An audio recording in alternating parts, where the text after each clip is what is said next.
আজকে সেই আবারও আপনাদের সামনে গিরগিট ফোন নিয়ে আসছি।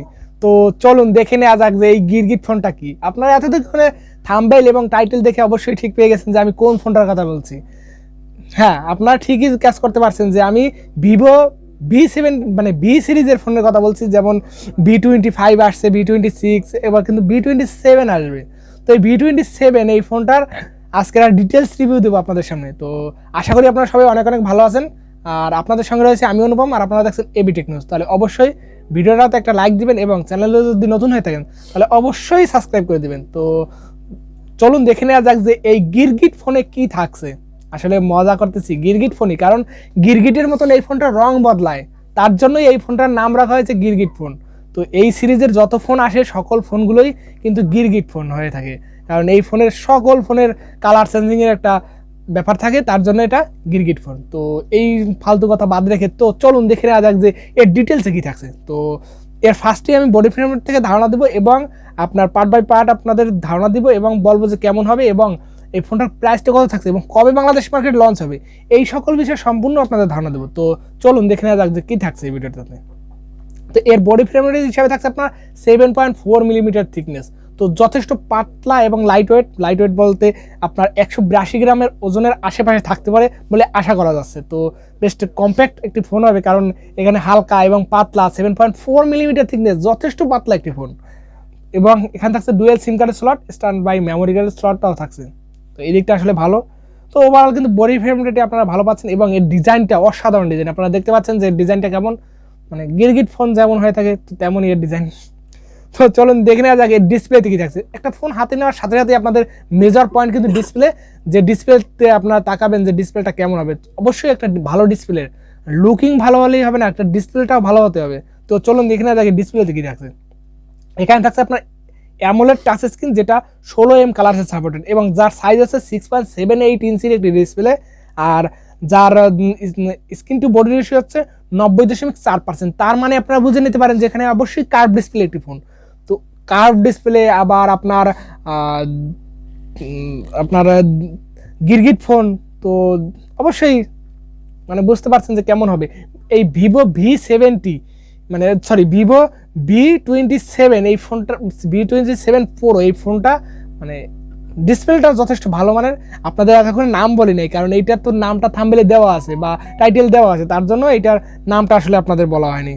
তো ভিডিওর মাঝখানে একটু মানে সমস্যা হয়ে গেল যে একটু সাউন্ড আসলো ফোনের থেকে। তো আমি আমার ফোনটা দিয়ে আসলে মানে ডিটেলসটা দেখে দেখে আপনাদের বলতেছি। তো অবশ্যই আপনারা ক্ষমা সুন্দর দৃষ্টিতে দেখবেন কোনো ধরনের কোনো ভুল ত্রুটি হলে।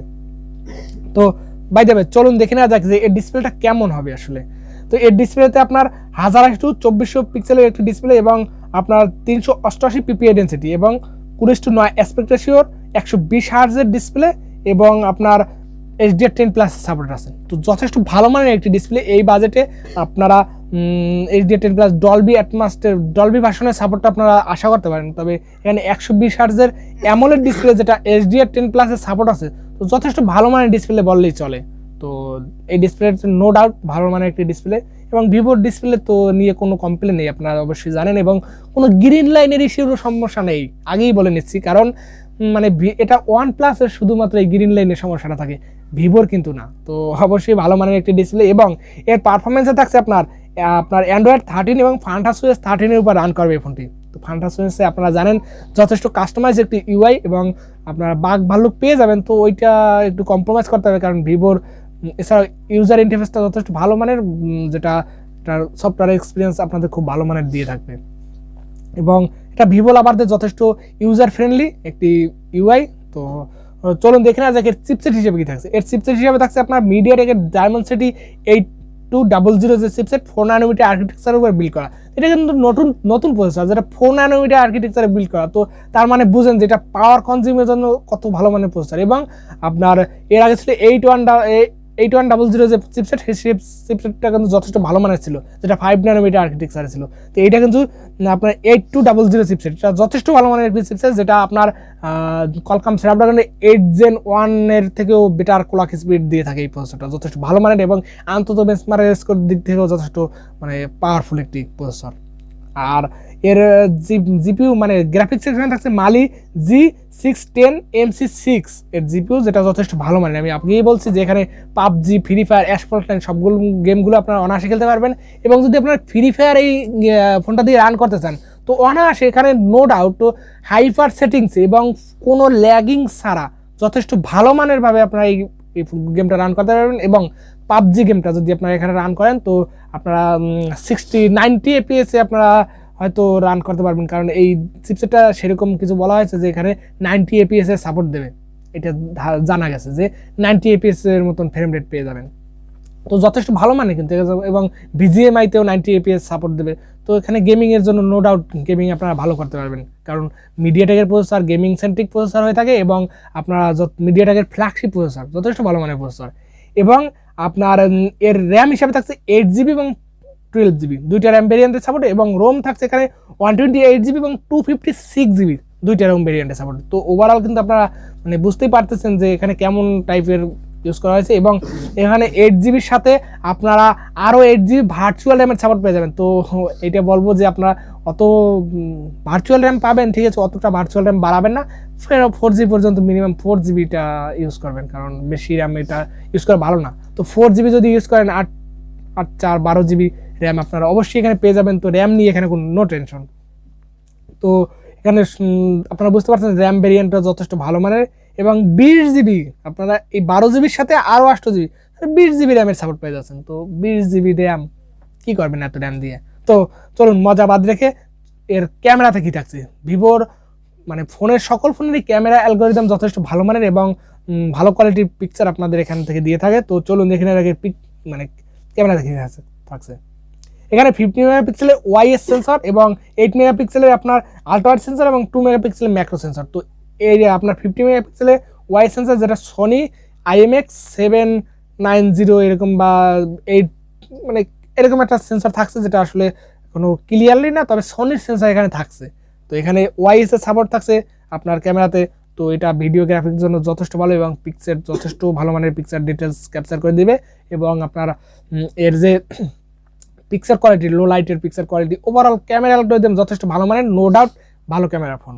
এবং এখানে থাকছে 50 মেগাপিক্সেলের ফ্রন্টের ক্যামেরা, যেটাও যথেষ্ট ভালো মানের। এবং এখানে থাকছে সর্বোচ্চ ভিডিও রেকর্ডিংয়ের 8K 30fps পর্যন্ত ভিডিও রেকর্ডিংয়ের সাপোর্ট থাকছে।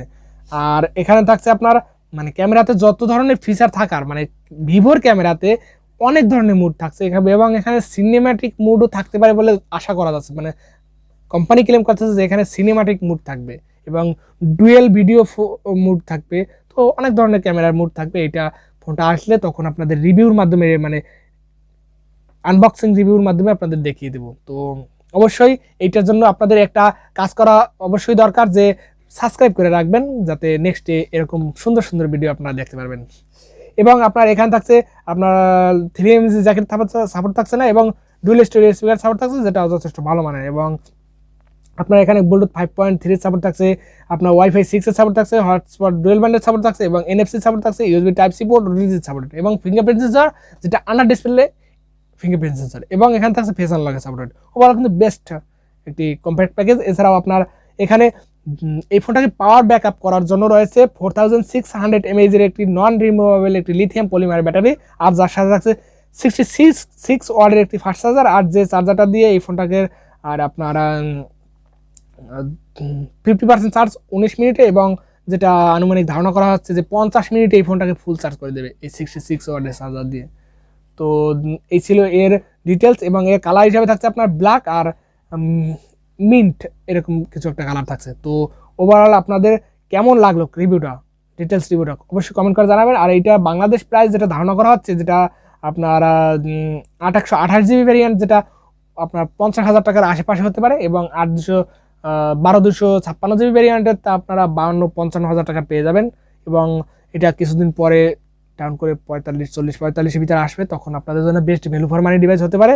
আর এই ফোনটা আপনার আনবক্সিং রিভিউর সময় আপনাদের এই ফোনটার নিয়ে সকল ধরনের কথা মানে কনফিউশন দূর করে দেবো। আর এই ফোনটার ডিটেলস রিভিউ এইটুকু ছিল, আমি যেটুকু জানতে পেরেছি। তো ভিডিওটা কেমন লাগলো অবশ্যই কমেন্ট করে জানাবেন, এবং এই ফোনটা কারা কারা ক্রয় করার জন্য ইচ্ছুক অবশ্যই কমেন্ট করে জানাবেন, এবং এই ফোনটার কি আনবক্সিং রিভিউ আপনারা দেখতে চান তো সেটাও কমেন্ট করে জানাবেন। তো দেখা হচ্ছে নেক্সট ভিডিওতে। সবাই ভালো থাকবেন, সুস্থ থাকবেন।